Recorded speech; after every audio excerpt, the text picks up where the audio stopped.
Good morning and welcome to the Comics Experience Graphic Novel of the Month Club Kids version for June of 2018. Our book this month is the fantastic Rocket Robinson and the Pharaoh's Fortune. And we are really lucky to have with us here live in the store, Sean O'Neill. Hi everybody. Hi everybody out there in the world. Did you guys like the book? Yeah.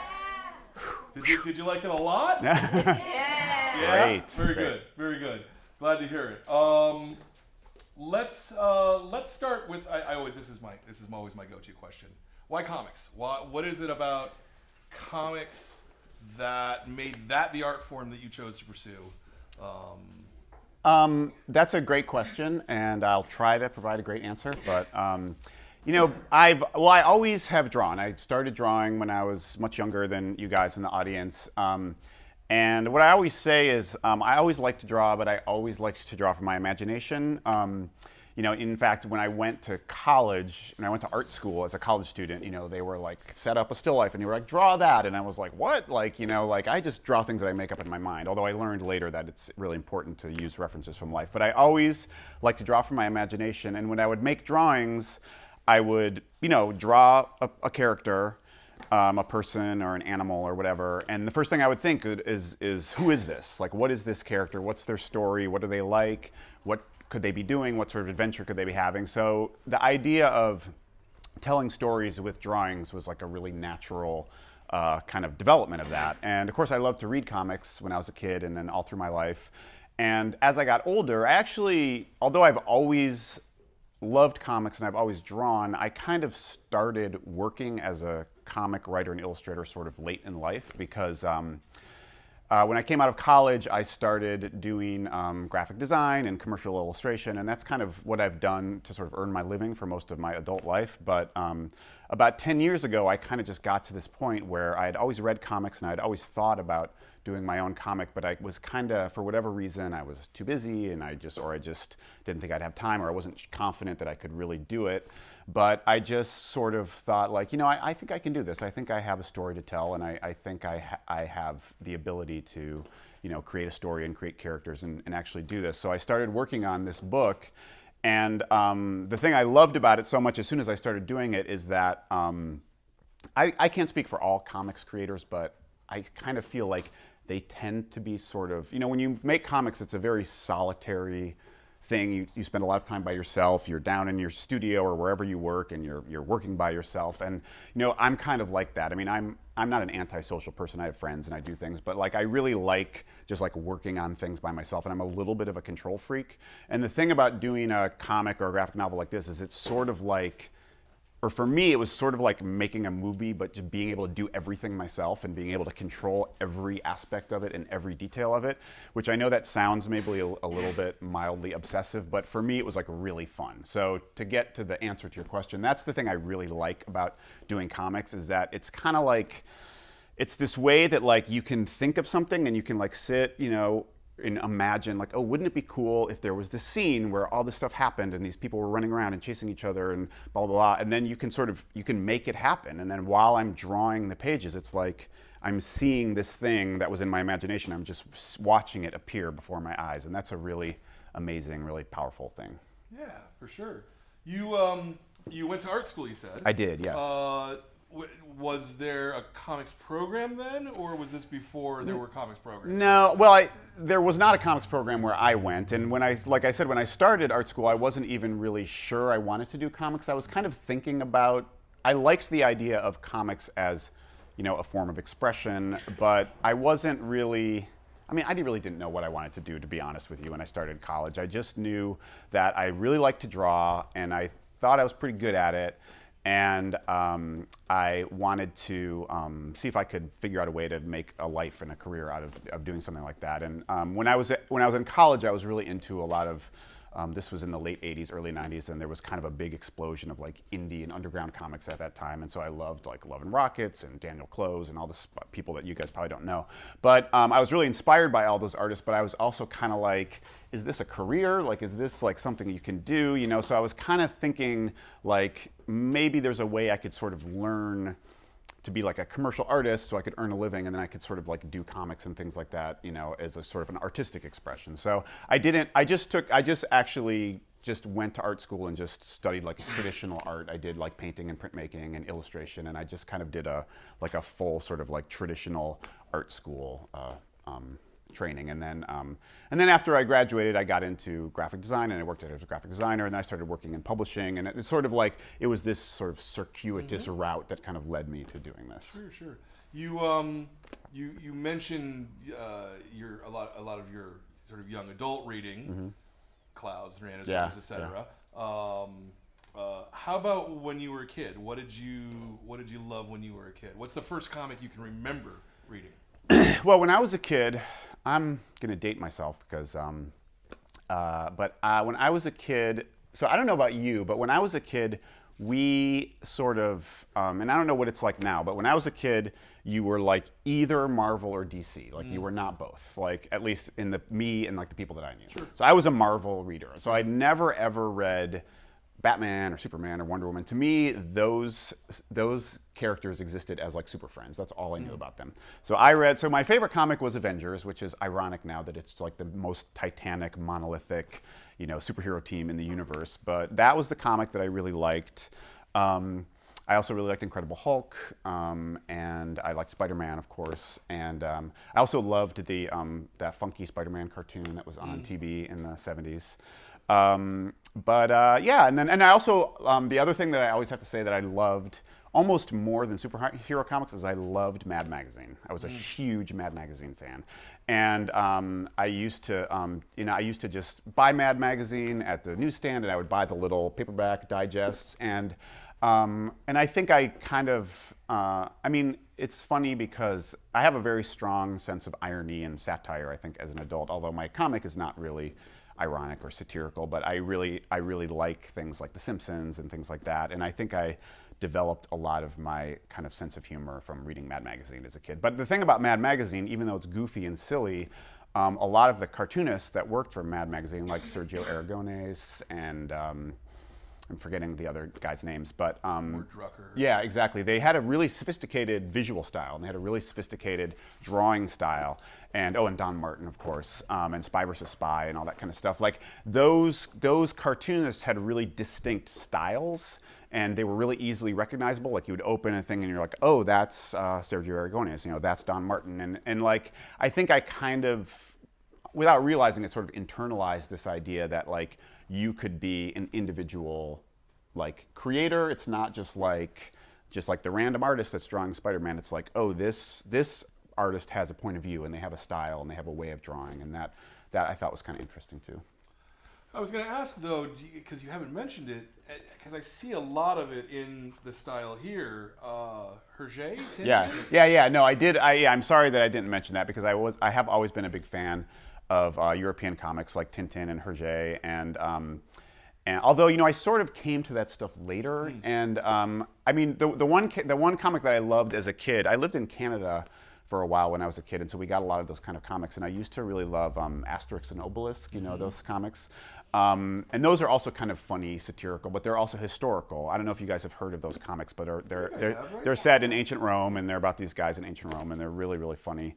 In the Tintin comics, I have to say, I always have really, really admired the artwork. The artwork in those comics are incredible, and I love to just look through them and just look at the drawings. The stories, especially now when I read them, they're a little bit, I mean, they're really fun. The stories are really fun, but I think now, looking back at them now, I have more of an admiration for, he was just such an incredible artist, and the detail and the biggest inspiration I've taken from those comics was, and what I've tried to put in my own comics, is like the idea of sort of constructing these worlds. Like when I do my comics, because they're set in real places, I want, when people read them, I want you to really like feel like the rich detail of the place and the sense of place, and I want the readers to really be able to feel like they're entering the world of the comic. So that's the big thing that I learned from Hergé. Mm-hmm. I would agree with that. That sense of place, especially. Yeah. I remember as a kid, reading the various. He goes to Tibet. He goes to the Congo, wherever he goes. and it opened a window to me. Yeah, because when you're a kid, you can't imagine what those places are like, you know. Yeah. And when we were kids, we didn't have the internet, you know, so this was kind of our way of, you know, it was either National Geographic or Tintin comics, you know. And those were sort of diametrically opposed to superhero comics, which basically all took place in New York City. Right, exactly, You know? exactly. So if you were a city kid at all, you recognized what was going on. Yeah. You know? Yeah. Where did the idea for Rocket Robinson come from? Right. So where the idea from Rocket Robinson came from was, so I was explaining before that it's not, the story's not like super exciting or interesting. But when I was about 9 or 10 years ago, I was kind of like having this kind of idea. I was like, you know, I really would like to do a comic. I really like to do a graphic novel. I really think I could do it. I was trying to kind of like convince myself that I had it in me to do this. And so I was kind of just sort of, I didn't really know, like, I was like, what would I do a comic about, you know? And I was sort of looking at the comic landscape and sort of seeing what was out there. And I just, for whatever reason, I just kind of decided that I didn't want to do like a fantasy or science fiction or supernatural comic. Not because I have anything against those styles of comics, but it felt like kind of like everything in the landscape at that time was some sort of fantasy story or some sort of monster or some sort of science fiction or zombie or something. And I was thinking about like, well, what am I interested in? You know, what makes me kind of excited and think about you know, stories and narratives. And what I'm really interested in is I'm really interested in history. I love history. I love to read about history. I love to learn about history. And so I kind of had this idea that I was kind of like, I want to do an adventure story. So I knew I wanted it to be an adventure story. I knew I wanted the protagonists of the story to be children rather than adults. And I knew that I wanted it to have something to do with history and something to do with different locations around the world. And so actually when I first thought of the idea, originally I thought about having them be time traveling adventures, but I kind of decided not to do that, mostly because I thought it was just too much like other things that existed. So I was kind of like, instead of having them travel through time, I'll have them be adventures that are set in the past, and I'll have them kind of discover things about the ancient past. And so so that was kind of like how the idea evolved. And then when I was thinking about it more, I kind of hit on the idea of ancient Egypt for the first story, because I just thought ancient Egypt is something that a lot of kids are already interested in and know a little bit about, and that it's a really rich topic to investigate and to research and to learn about. And that was actually really kind of how the book came about, because when I first started thinking about it, I had this just very, very rough, like skeletal idea. I really didn't know what I wanted to do, but I was kind of like, I'm just going to try to learn a little bit more about ancient Egypt. And so I started doing all this research about ancient Egypt, and it was really fascinating. And in fact, I brought with me, I wanted to show you guys, I brought with me some original art from the book, but I also brought this, which is, when I decided to start working on the book, Rocket Robinson and the Pharaoh's Fortune, I went to the art supply store and I bought this sketchbook. And this is the sketchbook that I started with. And the very first page in the sketchbook is actually not drawings, it's actually notes from my research on ancient Egypt. And a lot of what you see at the beginning is like, this is kind of like how the process started for me. Is I started just like researching and learning about all this stuff about Egypt, and then later I started making some drawings, and I'll show these to you. But like, so when I started researching it, I wasn't even really sure I was going to do a graphic novel. I was just kind of like, oh, let me see kind of what I can find out, and let me see if this feels like something that will work. And then when I started doing this historical research, I got really, really excited. So I don't know if you guys get excited when you do historical research. You probably don't, but I'm kind of a dork in that way, and I get like really, really excited about researching history. So that's kind of where, and then when I kind of got to this point where I was like, wow, there's really something here. This could really be something. Then I got really excited, and then I started developing the characters and sketching the characters and seeing what they would look like. And then I started writing and drawing, and then next thing I knew, 240 pages later, I had a graphic novel. Yeah, so. It's a big book. It's a big book. It's a big book. Yeah, and I didn't really. That's another thing. Like it wasn't, again, really my intention to make it. Like a lot of times I'll be at conventions or whatever, and people will be looking and be like, oh my God, like why is this so long? And really that's just how long the story was. You know, I mean, because I wrote the whole script for the book before I started doing the art. And I actually edited down. I actually cut like 60 pages out of it before I started doing the art. So it was really. But I just like started writing, and I just wrote until the story was done. You know, I didn't really think about how many pages of art it was going to be. I just wanted to resolve the story, and then I kind of started doing the art, and I was like, oh my gosh, this is going to take me 10 years to do this thing. So then I had to kind of, you know, scale it down a little bit. But I feel like, you know. I really wanted to give readers, I really wanted it to be a really satisfying read. Like I wanted to be for me, I wanted it to be a really satisfying thing to complete, but I also, you know, I just really wanted it to be a really, really satisfying story with a lot of nuance and some complexity, and so that's just what it took. It took 240 pages to accomplish that, so yeah. It was a satisfying story for you guys? Yeah? Yeah? This is, I think, the longest book we've done. Have you all of you finished it all the way through? Yeah. Really? Wow. So you guys must have really liked it then. 3 days. It took you 3 days? 3 days? Wow. Wow. Wow. Good job. Yeah, Good well, job. that's good. I'm actually glad because I've had occasions where I was at this event recently. Actually, it was a while ago. So this book, I should explain that this book has just come out, but it actually was out before. I self-published it a few years ago. So some people have already read it, but now it's out again with a new publisher. So, but when it first came out the first time, I was at this event. It was not a comics event. It was an event that somebody else was having, but they were like, "You can come and sell your comics at it." So I was like, "Great." So I sold a copy of the book to this kid who was a little bit older than I think most of you guys. He was maybe 12 or 13. And he bought the book and he went and sit down, and it was like a kids' music concert. So they sat and the concert went on for like an hour and a half or something like that. And then the people were leaving, and the kid walks up to me. He was like, "Wow, that was really good." And he had read the whole entire book in like an hour and a half. And I was like, "Take your time and enjoy it. You know, don't just like zip through it." So anyway, but yeah. So I'm glad that you guys all thought it was a satisfying read. That's cool. I want to ask you really quickly about that self-publishing thing and sort of that part of the process. Yeah, so that not was only have you committed to do this story, which is 240 pages long, which is way longer than the average first graphic novel. Yeah. Then you self-publish it. Yeah. I mean, that's an interesting choice. Yeah, it was the whole process was really kind of crazy. I'm really, really fortunate that I have a really, really supportive wife and family who kind of were like, "Yeah, go for it," because this was kind of a crazy thing to take on. I mean, I have 2 children. They're older now, but they were like, when I started doing this, they were like in school, and my wife works full time, and I was sort of working full time. When I started working on the book, I was working as a freelance graphic designer, and so I was kind of not really full time. I had some flexibility, but I was working, you know, earning money, doing that, and it was a little bit crazy to take this whole thing on. Yeah. And let me explain really fast to the kids too what self-publishing is. So usually you go, you'll take your book and you'll go to a publisher and you'll go, "Hey, Mr. Publisher, would you publish this?" And someone else will pay for it.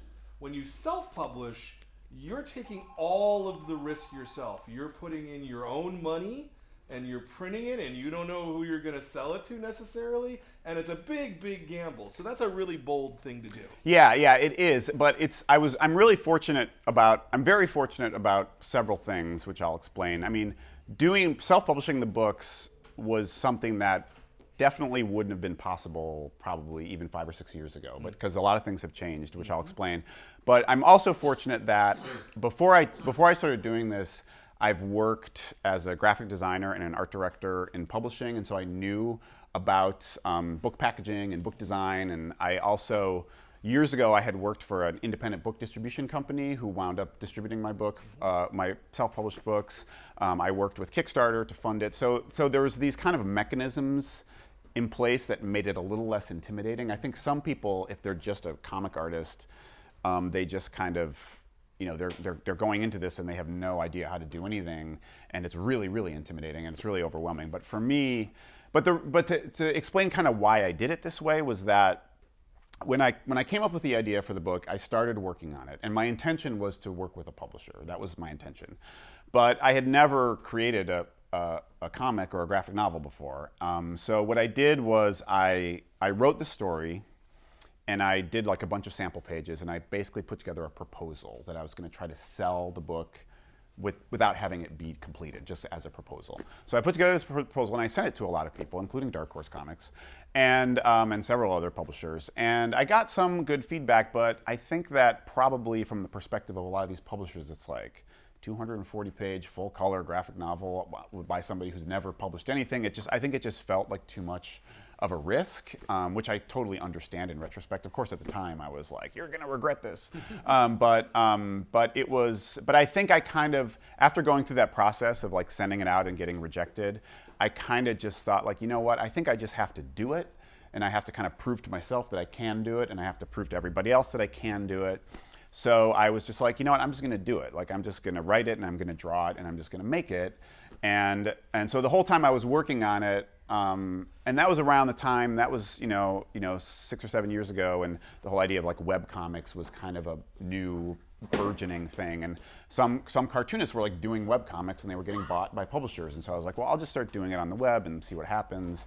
And so I did develop a little bit of a fan base when I was doing it online.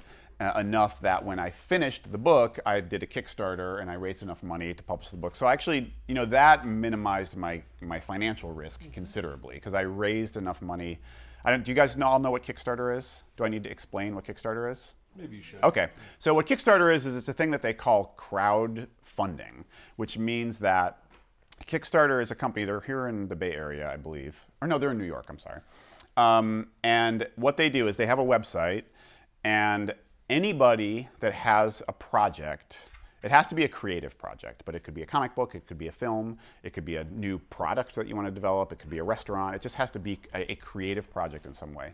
Anybody that has an idea for a project can create a description of your project on this website, and then it's on the website, and then people that are interested in it can send you money for it, and in return for sending the money, you'll get the product when it's finished. And it's a sort of a way for like people to kind of individually invest in a project that they think is a worthwhile project. And it's actually been a really kind of amazing way for people like me who have an idea but don't necessarily have the money to get it off the ground to kind of like independently. And a lot of like really amazing like consumer products have been developed this way. Tons of comics and graphic novels have been published this way. A lot of films have been made this way. So that's kind of what I did. So for my Kickstarter, I basically had most of the art done.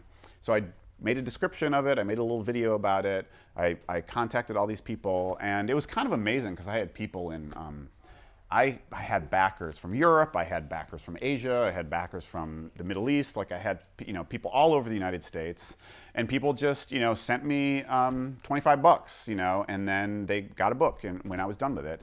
And there's no guarantee. I mean, that's the other thing that's crazy about Kickstarter is that when you back a Kickstarter, maybe you'll get the thing or maybe you won't, So, but yeah, when I did my first book, I raised, I think, like $14,000 on my Kickstarter campaign, which was like just almost, not quite, but almost exactly what I needed to do the print run. I did have to put a couple of $1,000s of my own money into it, but I basically was able to cover the whole entire print run, and then it was allowed me to publish my book. So that was, but like Kickstarter, like I did my Kickstarter in 2013, I think, and I think Kickstarter started in like 2009 or 2010. So it was pretty new. That's why I said at the beginning of this, like, I couldn't have done this. Certainly not 10 years ago, and probably not even 5 or 6 years ago. Do you still have cases of the book?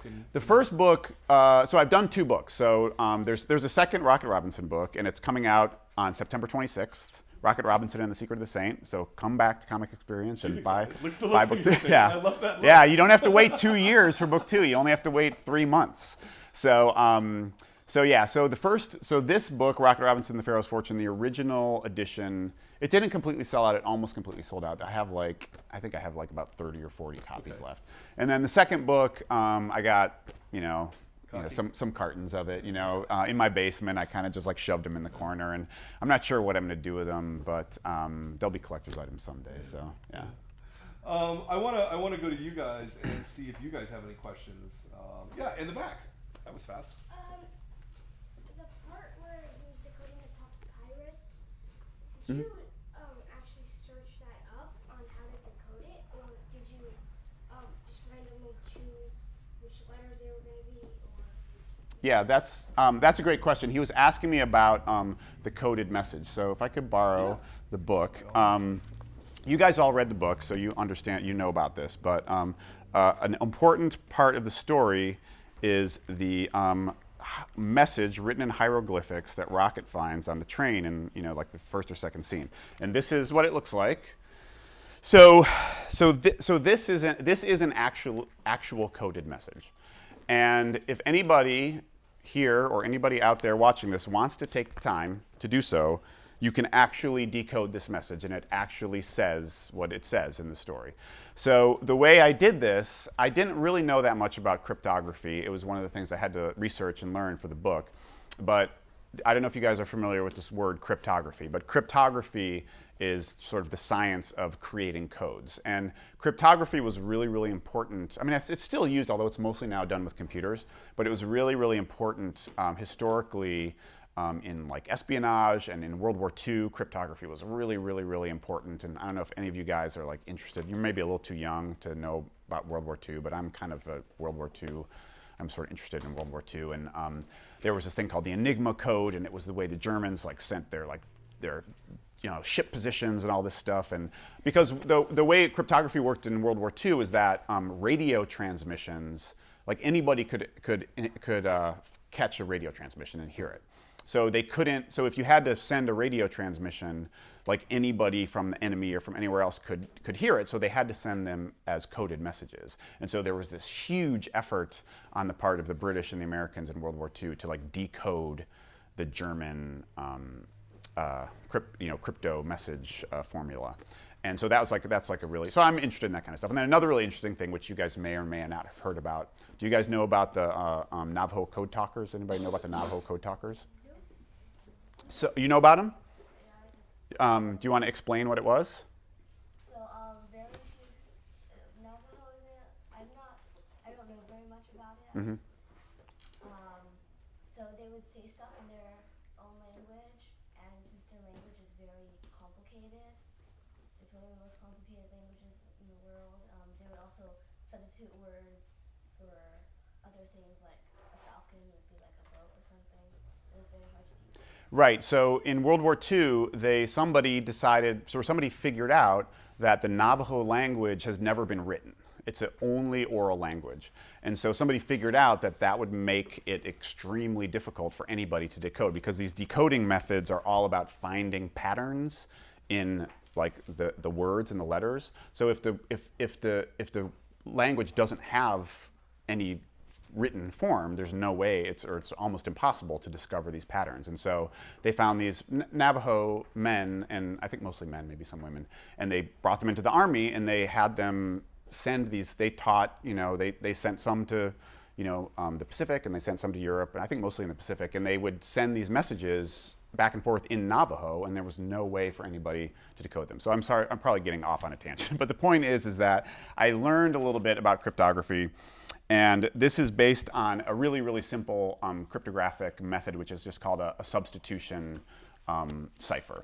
And he kind of explains it right here. But basically, in a substitution cipher, one symbol, a unique symbol, takes the place of a letter. So there's 26 letters, and there's 26 symbols. So each of these symbols on this message represents an English letter.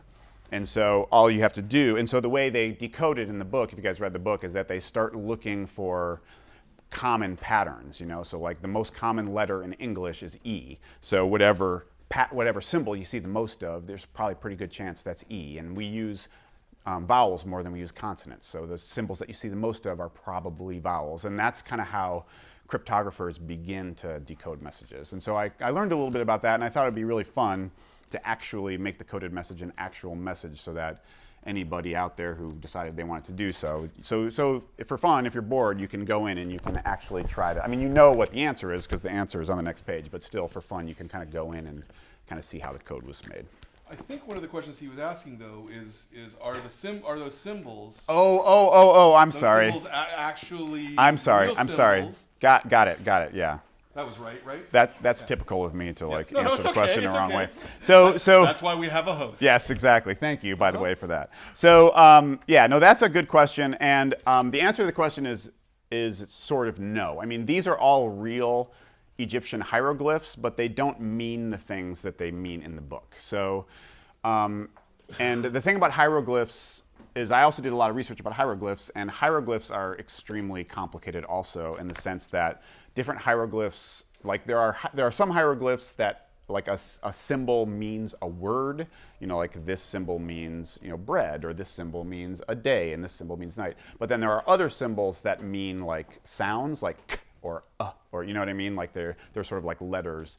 And so I kind of, when I got this idea to do this, I was like, oh, it would be cool if I could actually make the coded message with actual meanings of hieroglyphs. But there was kind of no way to do it because the Egyptian hieroglyphic alphabet is very limited because it was limited to the things that existed, 3,000 years ago in Egypt, So because I needed the message to have this particular meaning that would help guide them to the treasure, it really wasn't possible to represent this message in actual Egyptian hieroglyphs. So I just used this substitution code instead.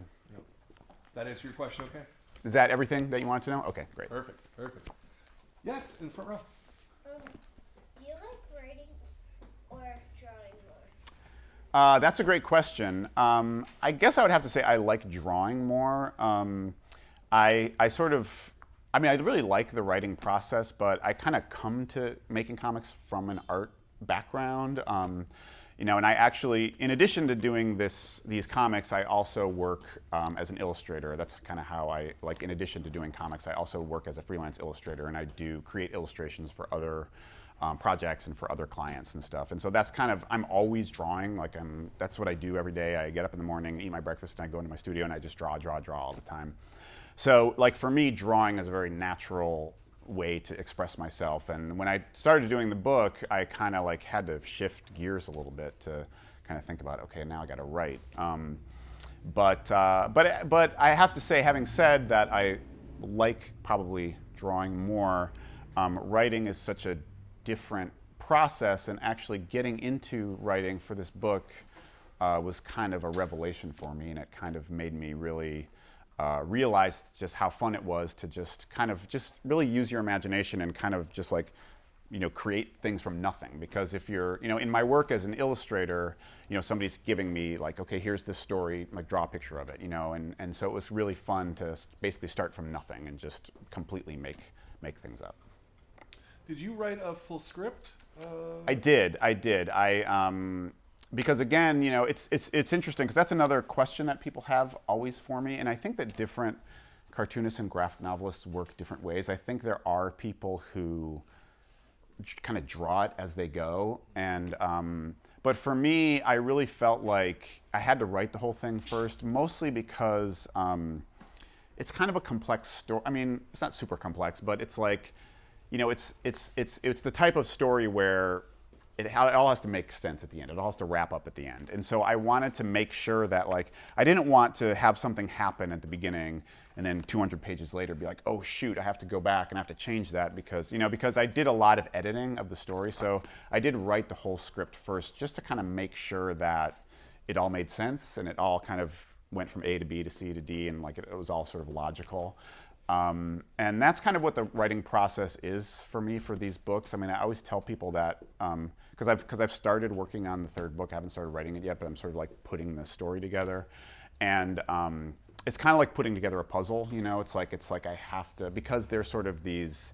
It's not quite a mystery story, but it's sort of structured like a mystery. So it's like the payoff at the end, all the clues that are laid at the beginning have to all kind of make sense at the end. So I have to structure it in such a way that I make sure all the pieces are in place, so when we get to the end and there's the final reveal of where the treasure is or what it is, that all the parts before that made sense. So yeah.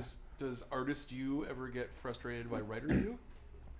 Sometimes, yeah. Sometimes, because the drawing process takes much longer than the writing process. This book, I worked on this book for a really long time. I worked on this book for about 3 years, which everybody always freaks out when I tell them that. But I was doing other things at that time. I was working a job and all that stuff. But it only took me about 4 months to write the script, and then I worked on the art for 3 years after that. So sometimes I'll get to a page, and it'll be like 2 years after I wrote it, and it'll be something really complicated, and I'll just think like, why did I write this like this? You know what I mean? But then it's like I'm stuck with it because if it's an important part of the story, so sometimes when you're writing, you're like, oh, it would be really cool if they were on this gigantic building with scaffolds all over it and they swing down, and then you don't really think too much about what it would take to draw that. You just be like, oh, that would be really cool, and then a year later, you're like, oh my gosh, I have to draw this? What was I thinking?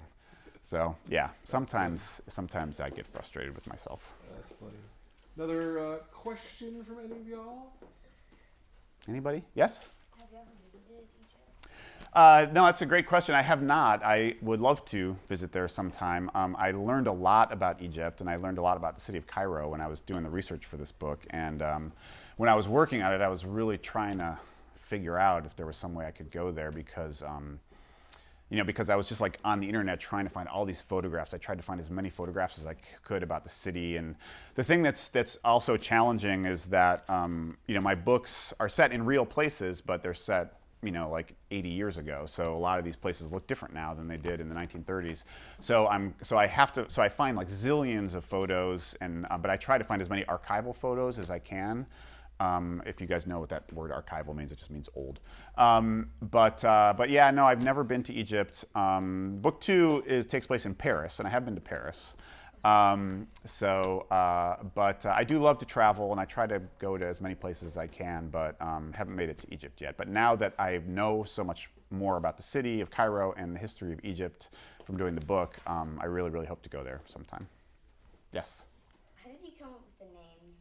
Okay, so that's a really good question too. Another thing I have here in my sketchbook is I have a list when I was trying to come up. So this is the very first drawing of Rocket Robinson, the very first picture, and there's all these like potential names next to it because I had the idea for the story, I had the idea for the character, but I didn't have a name, and it took me a long time to figure out a name. But I had sort of two things that I wanted to be true about the name. The first thing was that I wanted it to be alliterative.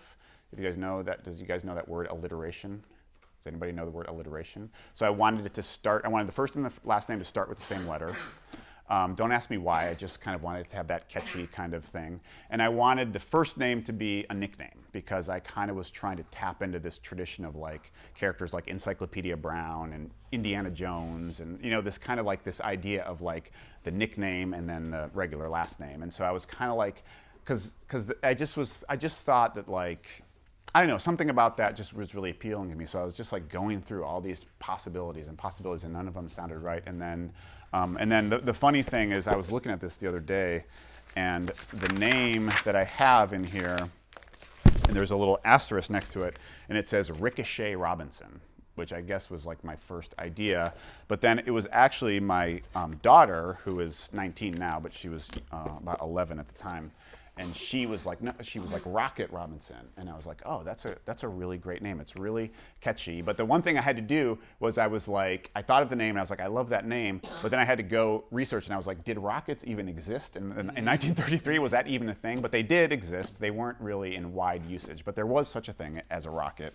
The technology had just started. But I was always afraid that like I'll get some emails like there weren't rockets in 1933, because I have gotten like weird. There's this.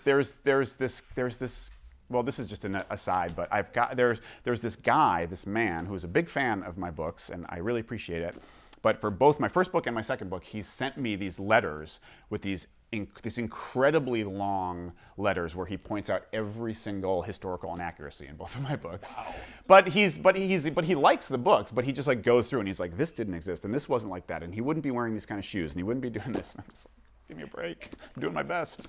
So, yeah. Gotta hire him as an editor. Yeah, right, exactly. Yeah. Yes? Do you know where your third book is going to take place in? Do I know where my third book is going to take place in?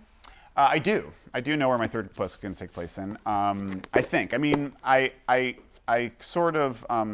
So the details of the third book are not. So I just started working with Dark Horse Comics. It's going really well so far, but we're still working out the details about book 3. So I probably.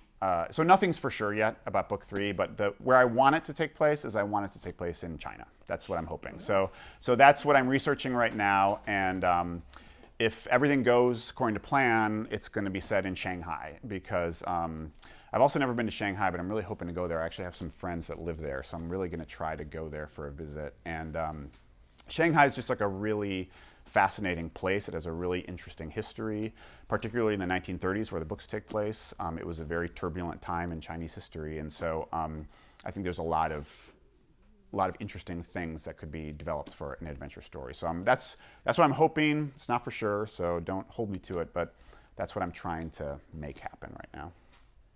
Are they all going to take place in the 1930s? Yes, they are, and that's kind of that was kind of the also another part of. I mean, that was kind of a specific thing that I decided to do, and part of the reason that I did that was because when I came up with the idea for the series, I really wanted to be able to do the series for a long time. I mean, the hope with this was that this is something that could go on for many, many, many, many years.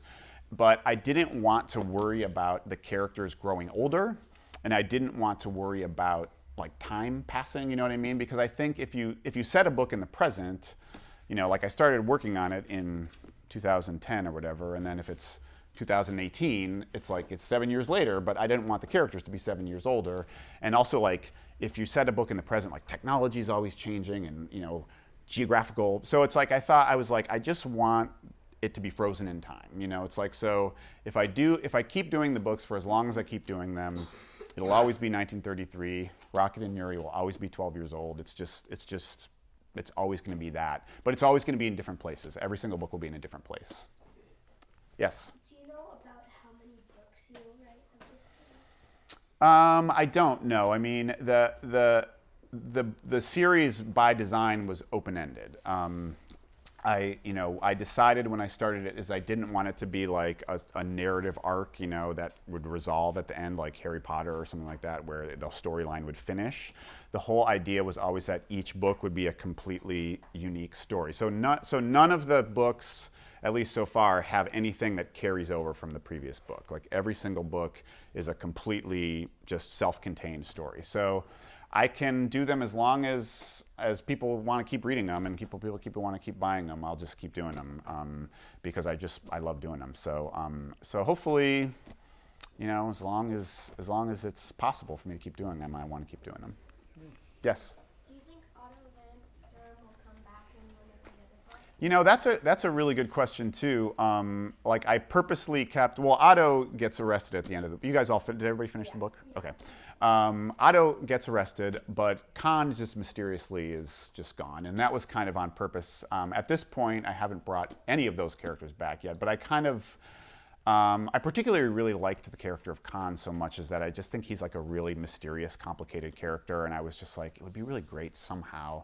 I actually, after I finished this book, I did like a little mini comic about the character of Khan. There's like a little mini comic about sort of his origin story, which at some point I should do something with. But so far, Otto von Sturm hasn't come back in any of the stories I've been working on. I'm trying really hard to create new sort of villains and new characters for each story because I just really want it to each book to sort of feel distinct and unique. But I do love Otto. He was my favorite character when I was working on the book. He was my favorite character to write dialogue for because he's just, I don't know, every time I would write a scene with him, I would just hear his voice in my head, and it was just, I just would always get excited to write his scenes because I just think he's a great character. So who knows? You never know. You never know. Yes? Will he have like a different sort of friend in each? So Nuri is always going to be in the books. With the two of them are, you know, they're a team. In fact, it's sort of, you know, when I finished the book and when I was, you know, developing it and promoting it, I felt a little guilty about the fact that the books are just called Rocket Robinson because when I started working on it, I wanted him to meet Nuri and I wanted her to sort of help him. But then as I worked on the book, I just liked her so much and I liked her character so much, I realized that she really needed to be, you know, a full partner with Rocket. And the way the stories are meant to be read and the way I really try to write them are that the two of them are really, they're equal partners. But I had already kind of branded the books as Rocket Robinson, so his name's at the top. But yeah, Nuri will always be there. She'll always be part of the story, and she'll always be kind of an equal partner with Rocket. And Screech, of course, will always be in all of them. Let me ask a question about Nuri if I can. Okay. And this is kind of a hard question Yeah. to ask. I'm sure you probably know what it is. Yeah. She's Romani. Yes. And she's referred to as a gypsy Yes, yes. In the text, which is historically accurate for the time. Yeah. Did you have any concerns about that? I mean, Yeah, no, it's perfectly fine to bring that up. It's something that a lot of people ask me about. I get a lot of emails, a lot of questions about it. I actually have like a sort of 2-page statement that I have on it that I like to just try to, I'm not going to get it out and read it. But it's a great question. I'm very happy to talk about it. And it's true that the term gypsy it's kind of a controversial term. Some people consider it to be a slur or a pejorative term.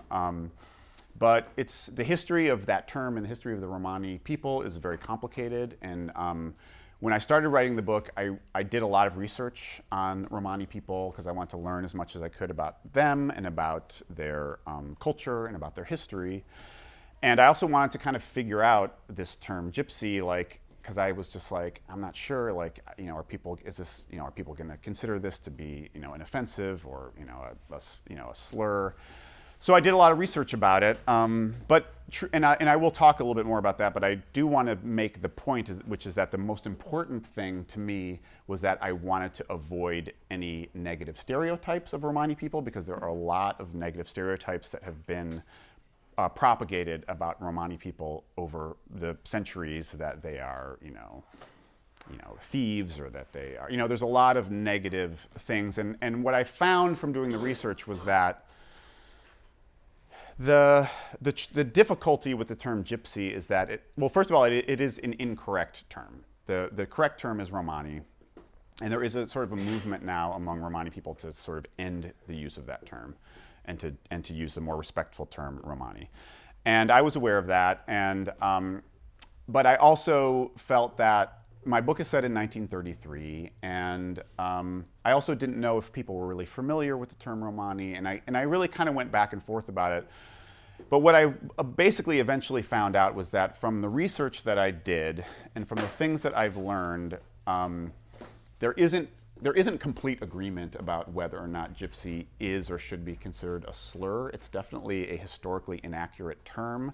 But throughout history, it's just been a descriptive term that people have used. It's sort of like the term Indian for Native Americans, which is an incorrect term, and people don't use it anymore.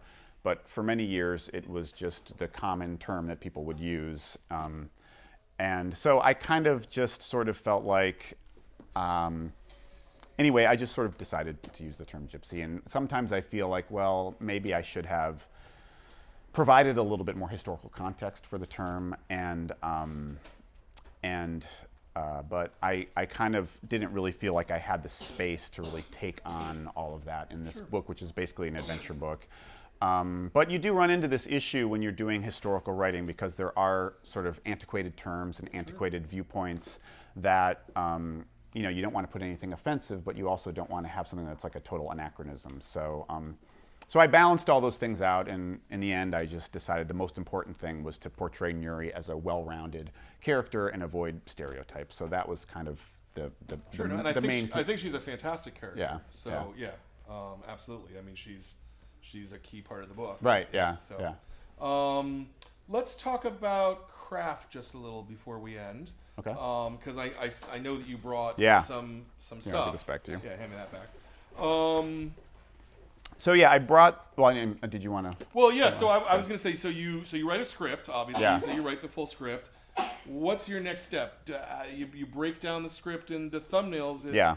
Looks like. Yeah. So I'll let you take them. So I brought these drawings. It's because I wanted to explain a little bit about my process. So this is what an original drawing looks like. They're cut. When I draw them, I always work. See if I can find one that's on the right size. I always work on the books.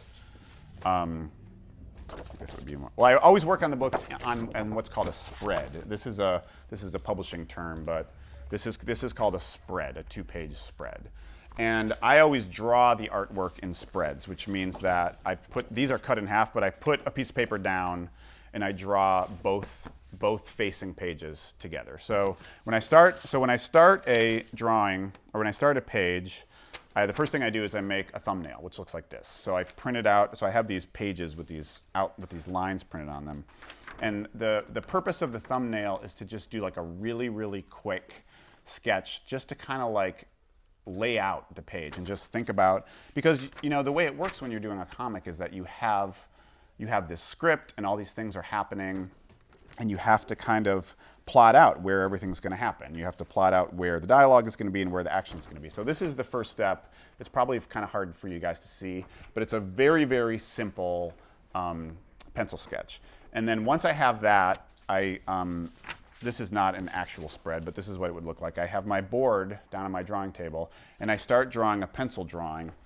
And if you can see, there's like these blue marks underneath the ink. So the cartoonists, or most cartoonists, use this kind of pencil that is like this blue kind of graphite. And the reason that we use that kind of pencil is that when you put it on the scanner to scan it, it doesn't show up. So I do a pencil drawing first, and then when I get the pencil drawing the way I like it, I go right on top of it with ink. And so then this is sort of what the finished drawing looks like, although I usually end up making a lot of changes. And I want to show you one of these pages. See, this thing right here is like, I drew this page and I scanned it, but then I wasn't really happy with this part, so then I wound up redrawing Nuri's face down here and dropping it back in there.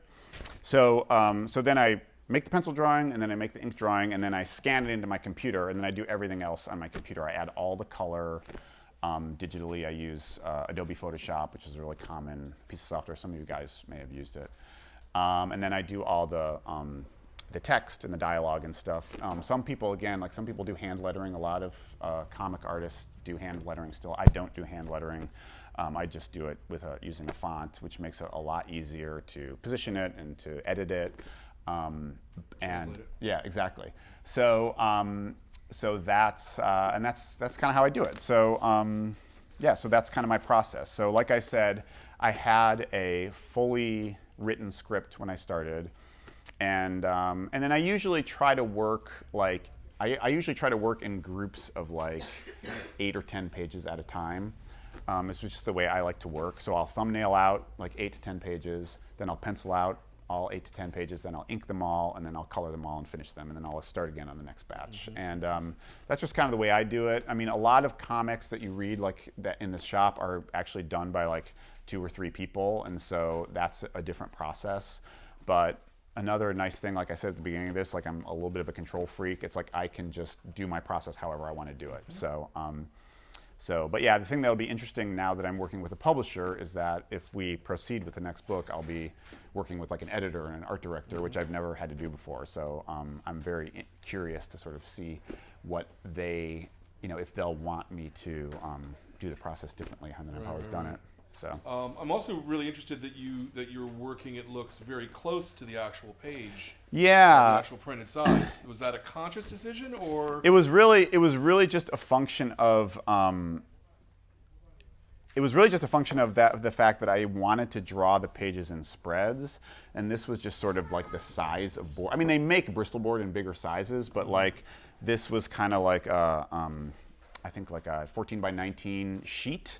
And it just felt like the right size. Like a bigger sheet felt like it was too like cumbersome and clumsy, because I just really wanted to, like as I'm working on the spread, I want to be able to kind of see everything. And it was just sort of a size that like allowed me, as I was drawing the spread, to kind of like see everything and not have to get too far away from it. So it was really mostly a practical consideration, although I think there are definitely benefits to working larger, and I would get myself into trouble sometimes when I had to draw fine detail, and that's a lot of the stuff that I wound up kind of redoing digitally, because in addition to drawing, just traditional drawing like this, I also have an electronic tablet that I use, and that really, like you can zoom in like 800%, and you can like put in like really fine detail. So I end up doing a lot of fixing stuff digitally after I scan it.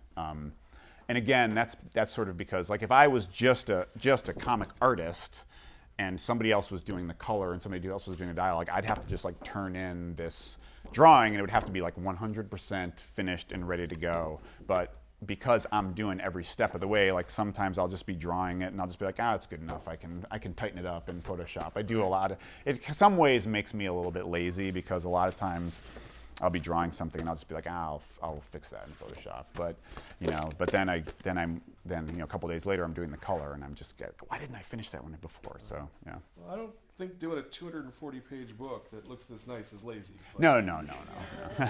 You guys can tell me if you disagree. Yeah. But, do we have any last questions from you guys? No? Okay. You guys loved the book though, yeah? Yeah. So. And as you said, the second one's coming out in September, so it's going to be really soon, end of the summer. Yep. Just in time for back to school. So, yep. September 26th, I believe. Rocket Robinson and the Secret of the Saint. Yeah. Very good. Very good. I want to thank you for coming out, Sean. Talking to the club. The book's Rocket Robinson.